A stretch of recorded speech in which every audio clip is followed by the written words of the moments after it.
Pitou's death was precipitated by a decision from the past, but the guard died without any regrets. Once again, Gon beat this opponent using his own strength. This action was desired by a human, so it was a direct one. Thus, one quarter of the real Chimera threat was eliminated. Even if Gon achieved it by abusing his Nen, this technique was also used by other hunters in their fights against the ants. Professional hunters rely on it to carry out their usual activities, but other people throughout the world can learn it. One can acquire powers through Nen, so it can even serve to protect dictators. Chimera ants could manifest their Nen because they were human in their past lives. They understood its specificities when Pitou interrogated Pokel's memory after the hunter got captured. That allowed the ants to become even more powerful. They did learn Nen, but it wasn't by man's will. Humans never intended them to do that. On the other hand, the hunters willingly used their powers to fight and kill these creatures, and this use of Nen was definitely a direct human action. Netero picked Moro and Nov for their abilities, which proved to be very efficient, as the two hunters managed to capture whole divisions of Chimera ants that the former president of the Hunter Association got rid of. In the following arc of the manga, some zodiacs like Botobai and Kanzai criticized Netero for the composition of his team. It's true that he liked to gamble. Plus, in the face of a practically unknown enemy, Moro's and Nov's abilities were very appropriate, not to mention that the duo got along quite well and they trusted each other, which wasn't obviously the case for all the zodiacs. Nonetheless, was Netero wrong about who he chose to accompany him? After all, the guards that Moro and Nov, as well as Knuckle and Shoot, were supposed to take care of, got away from them and rejoined the king. Prior to that, Nov had been completely broken down mentally, even though he looked down on Killua when he arrived. Consequently, he couldn't bring himself to fight during the final assault, and Moro, who had pushed himself too much, was physically exhausted. But since he was still able to continue, the veteran in him chose to keep fighting. Palm, who was Nov's student, was also confronted with the terrifying aura of the royal guards and, like him, couldn't stand it. This encounter generated some serious consequences which I'll talk about later. In her case though, it's worth mentioning that she insisted to come. Netero is of course not responsible for all these hunters' personal failures, and Nov and Palm knew that the mission would be dangerous. But he remains the one who chose Nov and Moro. It can be seen as an error of judgment, almost like when Kaito, as pointed out by Jing, made a mistake by bringing Gon, but also Killua along with him when he went Chimera hunting. Kaito himself had recognized it. Gon, not having been fully prepared, obviously has his own share of responsibility, but Kaito should have been more vigilant and he paid the price. With that being said, Netero's and Kaito's situations, despite having similarities, are quite different, and what plays in favor of the former president is that Moro and the others accomplished their mission somehow. Each of them contributed to their leader's plan, which was to keep the guards away from the king. The hunters did it long enough so Netero was able to fight Meruem alone and complete his task like he had intended to. Still, since Pouf and Youpi got away, it means that the team couldn't kill them or find another permanent way to stop them from reuniting with the king, and if they had reached Meruem a little sooner, the humans' plan would have failed. That makes me wonder if the Zodiacs would have done better had they been chosen instead of Moro's group, and if we can be sure of it. Can one guarantee that they would have, on one hand, showed enough mental and physical strength when facing these powerful enemies, and on the other hand, eliminated them? Should Netero really have called Jing and other Zodiacs instead of Moro's group? Could they have really eliminated Pouf and Youpi? It's difficult to answer either yes or no, but in the story that we got, powers of the Nen users from the team that was created were pretty effective against the Chimeras overall. Even though Meruem never really was in trouble when he faced Netero's Nen, the former president's powers allowed him to briefly keep Pitou away at the beginning of the attack. Youpi didn't have any human genes but still showed some respect and admiration for his enemies after fighting them. If they earned his respect, It's because they fought as hard as they could against this monster, and they could not have done that without their Nen abilities, and of course Meleoron. In a nutshell, the use of Nen by humans was one of their direct and desired actions, and it helped them to fight the Chimera ants, thus contributing to their victory over these creatures.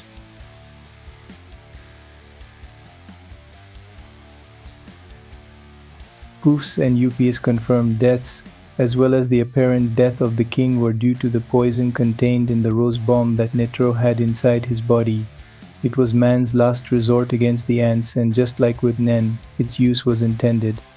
So that makes it a direct action, as the humans who chose it did it voluntarily. But the choice of this weapon was rather radical given its effects. When the bomb explodes, the poison is spreading inside the bodies of those who were far enough from the point of impact to have survived the explosion.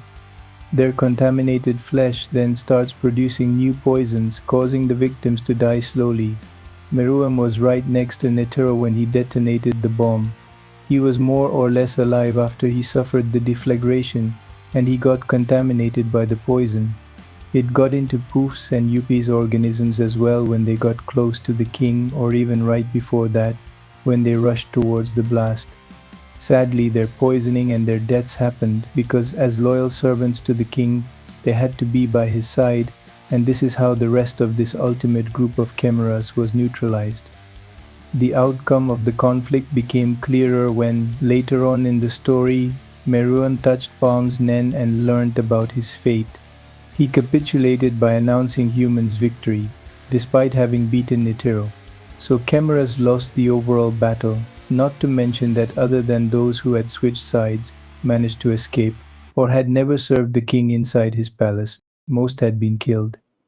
To understand that Meruem was stronger than Netero, and was the winner of their one-on-one battle, one must observe the difference in strength in each of their exchanges, but also remember that unlike the late and former Hunter's president, the king of the ants was still alive at the end of their fight.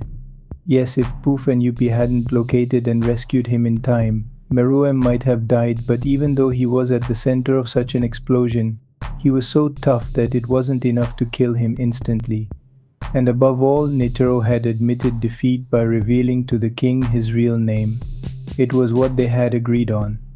So the king won his fight against Netero, but him and his royal guards, and through them, all Chimera ants which had remained hostile towards humans, lost the overall battle, partly and especially because of the poison which had successfully contaminated and infected these three ants. The bomb which contained that poison was nicknamed Rose because of its shape. It was a human weapon with devastating capabilities, and it caused many casualties in the past because men were already using it to war with each other before the threat of the ants arrived. Thus, creating such an ignoble thing that even vanquished these creatures shows that man's evil side somewhat saved him. Human elites just wanted the ants to be exterminated and left the choice of method to Netero. According to him, it was a way for them to keep their hands clean and make the Hunter Association take all responsibility. So it looks like Netero chose the bomb himself.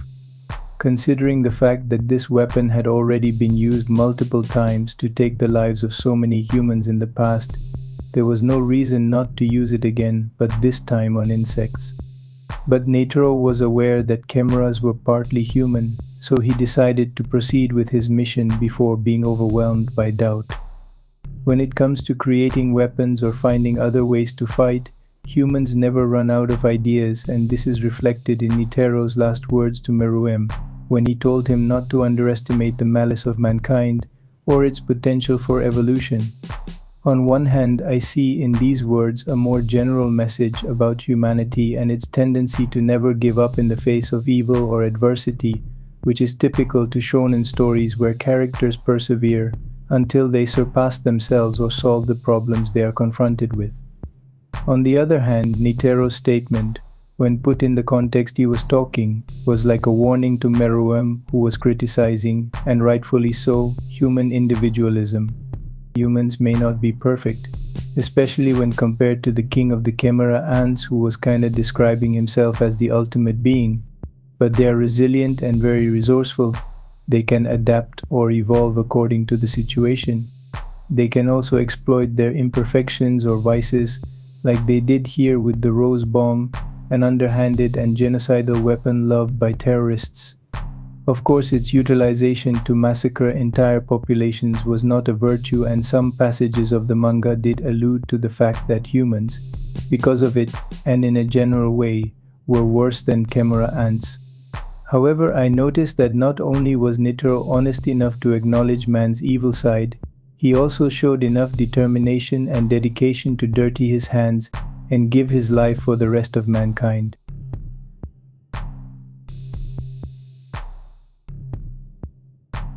Man's main indirect action which contributed to defeating the ants can be summarized as the consumption of humans by the Chimera Queen and the transmission of many of their traits to her offsprings.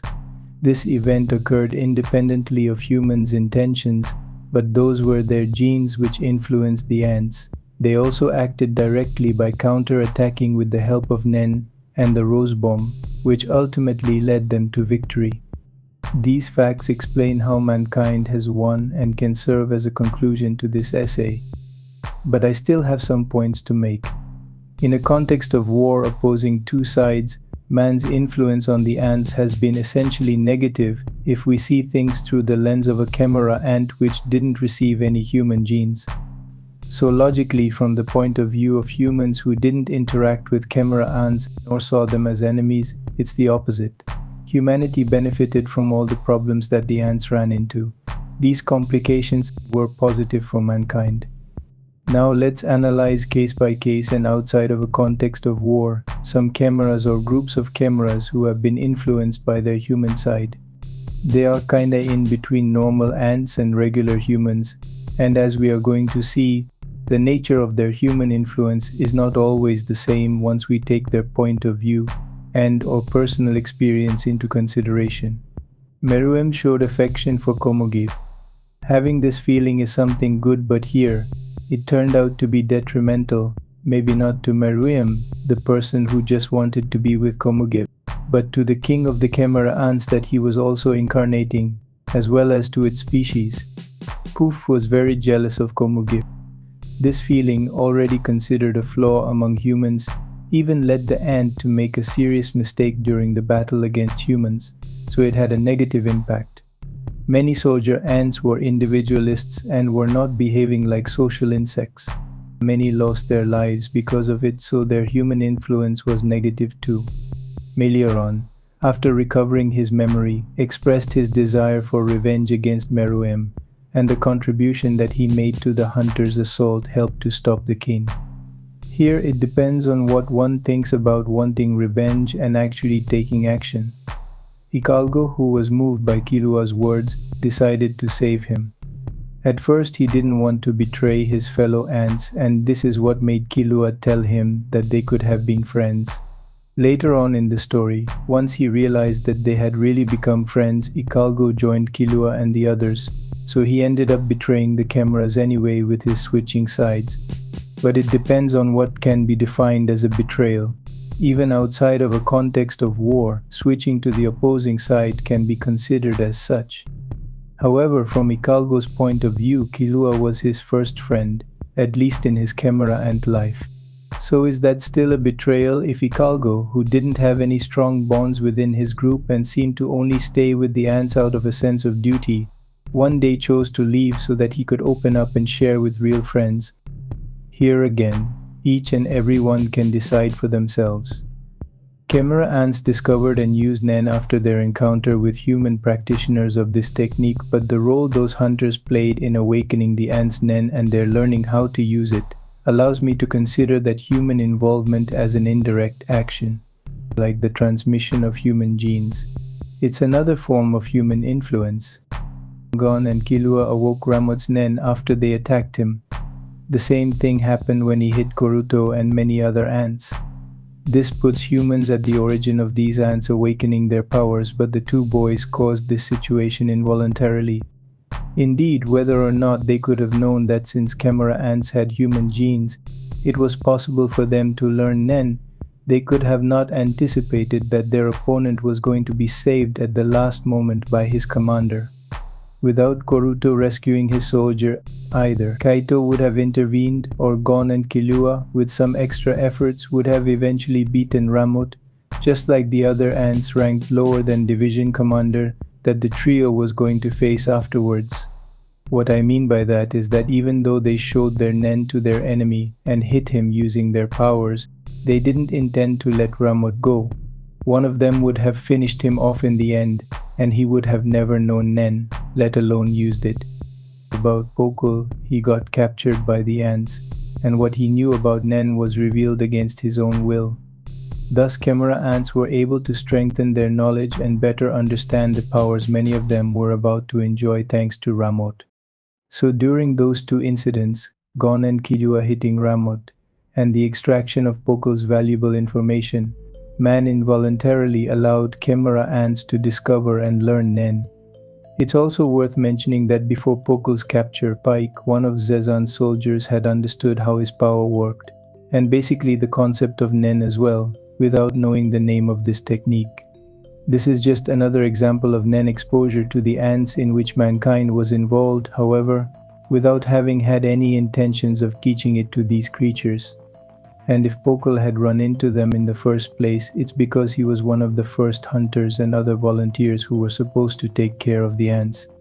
Their appearing and hunting of humans made them cross paths with nen users, rare preys as the ants called them. When considering Chimera ants' personal experiences, like I just did when I analyzed their human influence caused by the Queen, and also taking into account what they used their powers for, the consequences of their nen's human influence vary from case to case as well. The fact that soldier ants' strength increased when they learned nen was good to safeguard the existence of their species, and even for their personal ambitions. But at the end of the day, a disorganized army cannot fight and defend itself effectively. When it comes to the most powerful Chimera ants, Pouf's nen allowed him to make the selection happen, and he turned many humans into soldiers. Even though the ants were eventually defeated, his power benefited their plan for world dominance. Komugiv was healed thanks to Pitou's nen powers. The ant was given this task by the king, and as a royal guard, Pitou wanted to complete it more than anything. And when I think about it, Pitou wanted to fix Kaito, and the ant decided what its Hatsu was going to be upon seeing the hunter's corpse. Fixing something and healing someone are not exactly the same, but the aim of both these notions is to bring their respective subject back to its original state, or to a normal or functional one. The question is therefore whether Pitou would have still got the idea of possessing healing powers without having met Kaito. I could be wrong, but I don't think so. And in that case, it would mean that Pitou, like most of the other ants which were using nen, not only has learned the basics of this technique thanks to a hunter, and somehow been influenced by humans as explained previously, but the very nature of this royal guard's nen would have been conditioned by men, more precisely Kaito.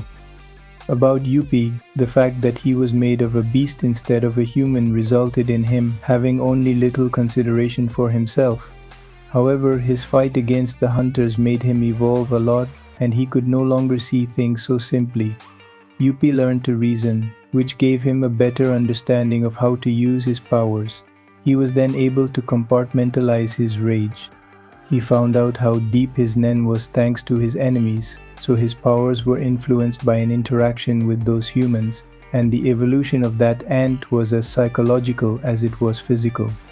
For his own development as a living being, this maturity or experience can be considered as something positive. But these changes led Youpi to make more personal decisions, like when he didn't terminate all his opponents. Though he seemed more determined than ever to eliminate all the king's enemies after he had analyzed his powers calmly, he developed respect for them, and that was also due to this newfound ability to think for himself, as well as to the fight that they had had. The old Youpi, who was more simple-minded, would have not hesitated to exterminate them, contrary to the new one, who in a way didn't prioritize the king with this new initiative. Lastly, Meruem, while he was still inside the queen, tasted a rare prey. It was most certainly Pokul. As the king, even at birth, his aura was by far the most powerful one among the Chimeras. The more he devoured or consumed strong individuals, the more his strength increased according to Pitou. So the ability to assimilate his victims' auras was his nen, which granted him an incredible amount of energy. And this phenomenon probably happened when he enjoyed Pokel's nutriments before coming out of the queen's body, which would then mean that a human nen user greatly contributed to developing the king of the ants nen. Meruem himself confirmed what the soldiers who met Pokel while he was still alive said about his aura. This great power that the king possessed in itself would definitely be a good thing for his Chimera plan for world dominance. It's possible that it could serve Meruem in his personal endeavors as well. As a reminder, he did modify his vision and wanted to use his strength to also protect the weak.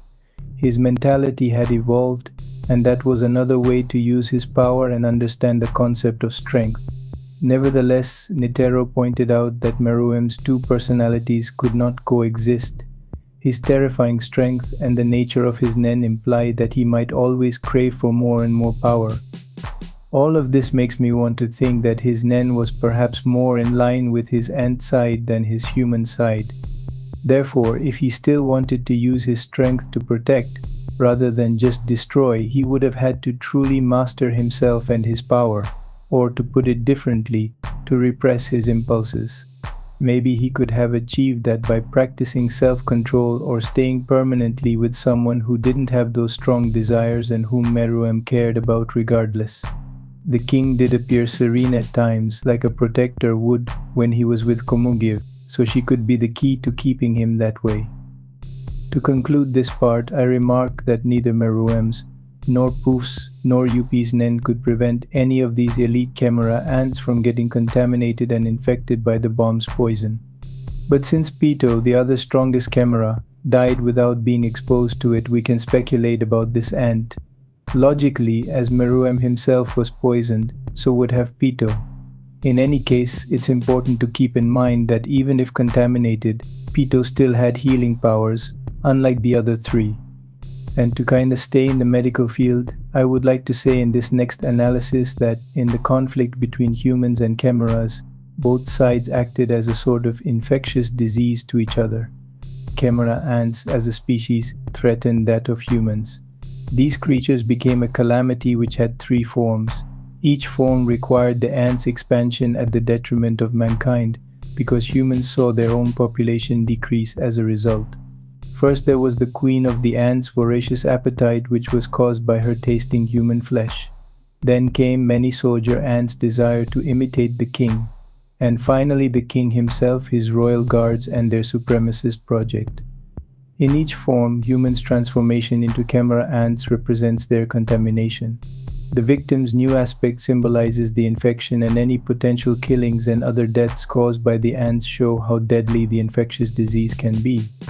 The advancement of Chimera ants on men's territories, which favored contaminations and infections, and therefore increased the number of chimeras, can be interpreted as the propagation of the virus or the disease.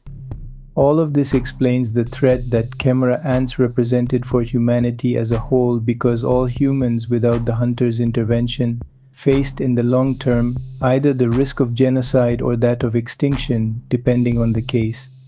But the analysis can be made at the individual level too. Indeed, even though all forms of the calamity had in common the transformation of humans into Chimera ants, the method to achieve it was different every time, which means that the outcomes could be more or less successful. And the then newly created beings were affected personally and or differently by their changes. The process by which the queen created her soldiers from captured humans consisted of eating them and giving them a second birth as Chimera ants. It modified the victims' bodies permanently. Physically, they no longer looked like the humans they once were. But there were some among them, like Reina, who, after the battle, would be recognized by their human family regardless and happily welcomed back. The transformation process also had its effects on the human mind. Total or partial memory recovery varied from one individual to the next, as well as their level of fidelity to the queen, as mentioned in the first part of the video. Even though they suffered from the same scourge, not all these new beings were affected in the same way. This shows that the main problem of the queen's method remains the human factor, which may have reinforced some soldiers' loyalty, but above all has diminished that of many. So all these soldier ants who were made from humans had their bond with the queen modified because of it. The method used in the Calamity's second form, which also selected humans, didn't have this problem. After the queen's death, former division commanders like Zazan founded their own kingdoms. Like her mother, she targeted humans and reshaped their bodies. But her method of transformation was different from the queen's and maybe voluntarily more painful because, instead of dying and being reborn, victims were getting stung by Zazan and had to stay alive the entire time. Some would then die from the trauma, and that's probably why the strong-minded individuals who managed to survive were called chosen ones. With this process, maybe Zazan thought she would only get the best soldiers possible. And what made her method particular was that her subjects would completely submit to her after being stung and transformed. It's like they were under her spell. However, when she died, the slaves who had survived by unluckily passing the test came back to their senses. Unfortunately for them though, their bodies still didn't turn back to normal. So they eventually chose to die too, rather than to continue to live like that. They must have felt humiliated because of their new aspects, and maybe they were still suffering from the physical pain too. The disadvantages of Zazan's method were that it didn't guarantee a successful transformation, and that when the ant died, her expansion project died along with her. The people that she transformed were completely submitted to her because of the sting, so she didn't face a loyalty problem like her mother. Only Zazan's death could break her bond with her soldiers. But since they were totally devoted to her when she was alive, they could only express their resentment towards their tormentor after she was gone. Victims of other forms of the Chimera Calamity could also do it after their enemies died, and in some cases they could do it before. The purpose of the third form of the Chimera Calamity was to gather humans with satisfying physical and mental qualities through a selection and turn them into soldiers for the king, using Pouf's and Pitou's powers. Although Meruem ended up changing his mind about creating soldiers out of humans, this scheme had threatened humanity for a long time and already made a significant number of victims. Palm, after her capture, was one of Pouf and Pitou's test subjects. The two royal guards saw the connection between subjects' personal emotions and their souvenirs as a problem and decided to cut it with the help of Pitou's Nen. It didn't erase Palm's memory since she could still remember Gon and Killua, and prior to that, it had been established that Nen users like her had a tendency to have more memories of their past. Such individuals were coming out of Pouf's cocoons quickly, which meant a faster production of soldiers and eventually a faster domination over mankind. So soldiers who retained their memories were more advantageous in that way. This is why Palm, who met those requirements, who already possessed a strong aura, and whose emotions, at that point, were separated from her memories, had not only been the ideal candidate, but had also become the perfect soldier to be controlled by the ants. Or so it seemed until Killua's sincerity restored Palm's access to her emotions. She was then freed from Pouf's grasp. He concluded that soldiers didn't need emotions nor memories, and that even if he had to build the king's army without Pitou's powers, which means that it would take more time to do it, for him it was still worth it. Before being saved by Killua, Palm, having kept her memories, had a certain level of autonomy, but still received orders from one of Pouf's clones. Her powers depended on her emotions, but she couldn't control them thanks to Pitou. And yet, she used one of her abilities to fight Killua, so I think Pouf was manipulating her emotions and therefore was controlling her powers, including her special ability, because right before Killua saw Palm, he felt that he was being watched by someone. He accused Palm, thinking it was her, but the young woman didn't know what he was talking about. So the one responsible was Pouf, who had used Palm's clairvoyance to spy on Killua. This explains why she couldn't see Gon. If Palm could have used that ability, she wouldn't have had to ask Killua where he was. It seems that Pouf, whose Nen was a manipulation type, was able to control Palm's movements as well as all of her powers. This type of control differs from the bond between the queen of the Chimera ants and her soldiers, which was not strong in most cases. It was quite close to Zazan's technique as the victims of both methods were being manipulated. However, Zazan's sting worked like a spell which made her subjects submit to her completely, so maybe they didn't need to be guided all the time. Plus, Pouf and Pitou's experiment had the same weakness as the queen's process of transformation, the human factor. In each case, the beings who were created from humans could be influenced by their past, and in Palm's example, words from a friend were enough to end the direct control the ants had on her. I say direct because Palm's changes were a little deeper than they first appeared. To briefly talk about her new appearance, she looked different enough to shock Killua, but at the same time, it wasn't to a point where he couldn't recognize her at all. In comparison, many humans who went through other processes of transformation were in the end unrecognizable. But once again, Palm's modifications were more serious than she thought. She wasn't exactly the same person she was before her capture and her transition into a chimera. Her changes included a physical alteration, which was small but probably permanent, and another one which disconnected her from her emotions and allowed Pouf to exercise his control over her, a control she was freed from thanks to Killua. In addition to those two, a third alteration happened on the psychological level, and unlike the disconnection with her emotions, this one remained. Indeed, at the end of the battle, during a confrontation with the king, Palm felt close enough to Meruem to reveal to him where she hid Komugi and betrayed the promise she had made to Killua beforehand by doing so. It's interesting to note that this incident during which a human reacted as a chimera contrasts with most of this essay which deals with the human influence on the ants. Finally, one could infer from Palm's example that other humans who were in the cocoons also suffered from psychological changes, and not just physical ones, so there could be more particular cases. This is how the Chimera infection, on one hand, threatened humans generally, and on the other hand, affected them individually as well, whether it was through the method of transformation used, or given the personal decisions some of them had to make in their new lives.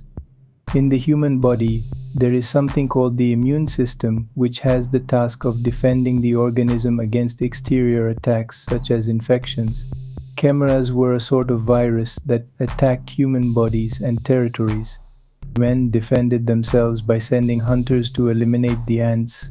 We can even call the threat of chimera ants a foreign or an exterior one, as they actually are from the outside.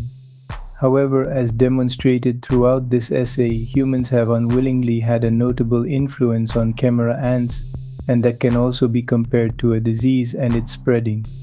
As we already know, the queen transmitted the human virus, represented by the genes of the people that she ate, to many of her descendants. These genes essentially impacted the ants negatively and contributed to their downfall. Plus, the queen herself noticed some abnormal behaviors by her soldiers, and the king openly criticized man's individualism. The paradox, however, is that he possessed human genes himself and hence underwent changes of his own, and they were quite considerable. Let's call this infection caused by the queen of the ants humans' internal infection. This would make their direct actions the external infection with the hunters as infectious agents. Despite their small number, they were able to eliminate a lot of chimeras, and these early killings can be seen as one aspect of this deadly second infection. As a matter of fact, the official group of hunters that was going to take care of the ants was supposed to exterminate them, according to Poco. This is also what the elites wanted.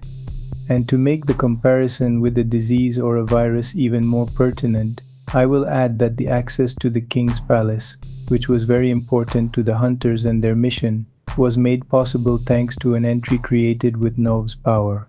The thing is, infectious agents can penetrate an organism using one of the body orifices, in other words, an entry. Understand here that the king's palace symbolizes the body of the chimera ants targeted by the infectious agents. These agents, represented by the hunters, were able to penetrate the body by creating an orifice. The other aspect of the external infection was the rose bomb, or more precisely the effects of its poison, which determined the outcome of the battle. More than just a figure of speech, the contamination and the infection caused by this human weapon were this time literal. So the Chimera virus, which was spreading among humans and on their territories, was in the end neutralized by a real poison. It's true that the external infection was nothing but a riposte from humans after the ants invaded them in the first place and caused some considerable damage. But for these creatures, the assailants or the invaders were the humans, or at least this is what they became when they chose to counterattack. Chimeras then acted accordingly. Humans and ants were alternately defenders and aggressors. From the Chimera's point of view, what they were doing with all their expansion projects was normal. So each group was doing what it deemed normal, natural, or just, albeit some decisions that were taken on both sides for self-preservation were harmful to the opposing party. And in this relationship of mutual destruction, the key element still remains the fact that the actions undertaken by humans were more significant, determinative, and sometimes more radical. As such, and regardless of the consequences, they all served humanity's best interests in the end. This brings us back to the outcome announced in the first conclusion and throughout this video, that is, humanity won. In other words, the ants lost. Humanity, despite its imperfection, triumphed over its enemies and would probably have also won if Chimera ants hadn't received any human genes. In this essay, I wanted to explain how and why humans obtained victory. With that being said, the ants' human influence contributing to their defeat, as well as all the other theories I made, are my own interpretations. Others might have come up with similar analyses, but I only wrote this essay based on my own understanding of the Chimera ants arc and other chapters of Hunter x Hunter that were relevant to the topic I chose. The more I was reading all these parts and watching their corresponding episodes, the more I became aware of the impact that human genes had on the ants. So I decided to turn my analyses into a video essay. As I was writing, I got more and more ideas. And there is so much to say about these characters anyway. That's why I will make more essay videos. Doing all of this is going to take some time though. I do a lot of research and I'm also trying to make good quality videos. In the next video, I'll talk about Koruto and Reina, as I had stated at the beginning. I have a lot of theories concerning these two and I can't wait to share them with you guys. This video is probably very long. I would like to thank all those who watched it and especially those who stayed until the end. If you like these types of content or want to support me, you can share this video, leave a comment or subscribe to my channel. Now I'm going to leave you, but I'll see you guys next time.